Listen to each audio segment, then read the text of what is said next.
E olha só, estamos de volta para falar sobre doença celíaca. Eu confesso para vocês que eu não sabia, quer dizer, eu sabia muito pouco sobre esse problema e a gente recebeu uma sugestão de uma telespectadora para a gente falar sobre esse assunto. Aí eu fui pesquisar para a gente poder trazer esse assunto aqui no Vida Saudável e para a gente ter mais informações sobre essa doença, viu? A doença celíaca.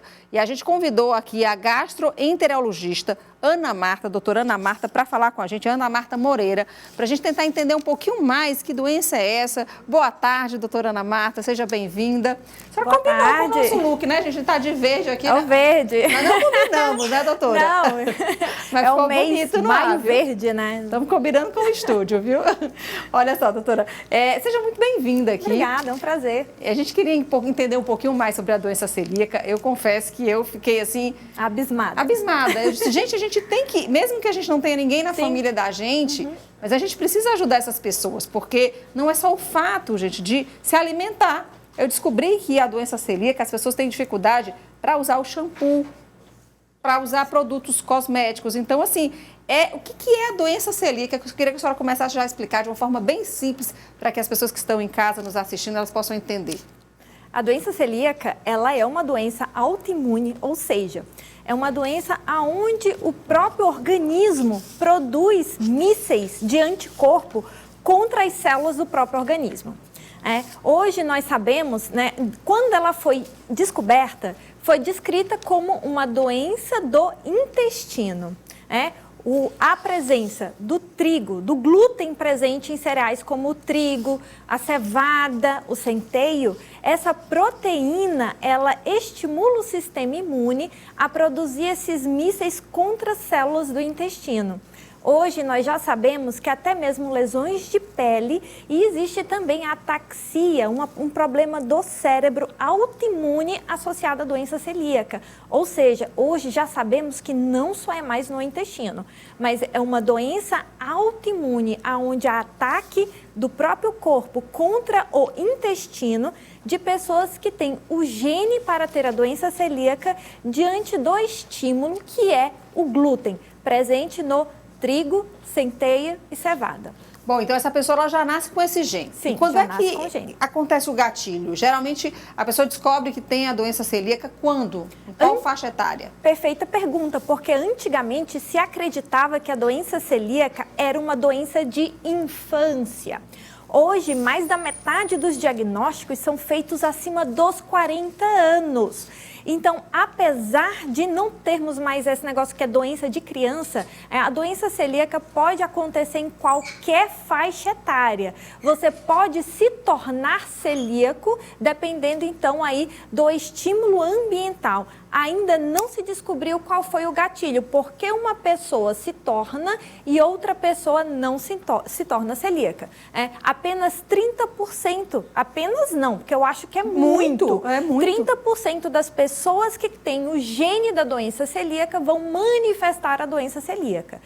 E essa condição atinge até 2% da população mundial.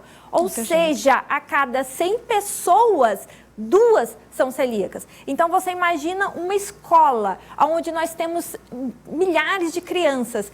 Quantos celíacos tem nessa escola? Se não tem celíaco, é porque não está sendo feito o diagnóstico. Mas a doença celíaca, ela aparece mais na infância? Não aparece. Isso se quebrou. A doença celíaca, ela pode se manifestar em qualquer faixa etária. A pessoa pode ter 40 anos e descobrir que é celíaco. Aí isso é porque ela come muito pão ou não? Desculpa a pergunta, mas eu acho que a pergunta que a pessoa fica, às vezes, querendo saber em casa, né? A gente faz a pergunta mais popular possível. Com certeza. Vamos lá. Existe o que a gente chama tríade da doença autoimune. Qualquer doença autoimune, para se manifestar, ela precisa da expressão genética, né? Você precisa ter o gene para a doença autoimune, para essa doença específica. Você precisa ter o fator gatilho, que no caso da doença celíaca, a gente conhece o fator gatilho, que é o glúten. Entretanto, existe um outro fator que a ciência descobriu, que é o intestino.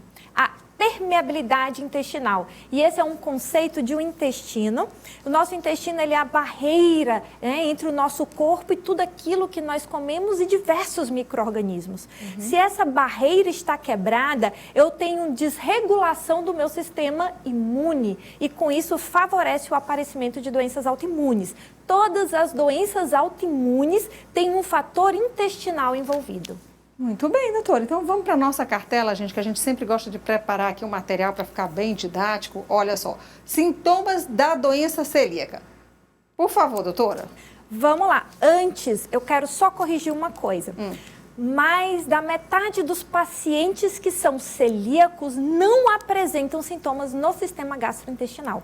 Então, nós temos o celíaco que é assintomático, que pode ter, inclusive, manifestações crônicas como fraturas, então uma mulher jovem com osteoporose, anemias crônicas que nunca se tratam. Seria a forma mais branda da doença?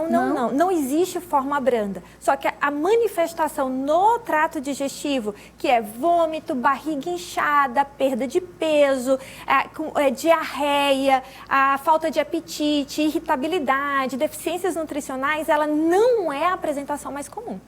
A apresentação mais comum, ela é escondida. É por isso que a doença celíaca ela é a doença que a gente tem, sabe tanto, porém faz tão pouco diagnóstico. Então, pessoas que têm doenças, por exemplo, a queixa mais frequente no celíaco é relacionada ao refluxo, mesmo sem alteração no trato, mesmo sem alteração de diarreia. E quando que ele aparece esses sintomas? Isso aqui aparece mais ou menos 20-30% das pessoas. Então tá, vamos passar a cartela então. As outras pessoas, elas sentem outros problemas? Outros problemas que às vezes não são nem intestinais.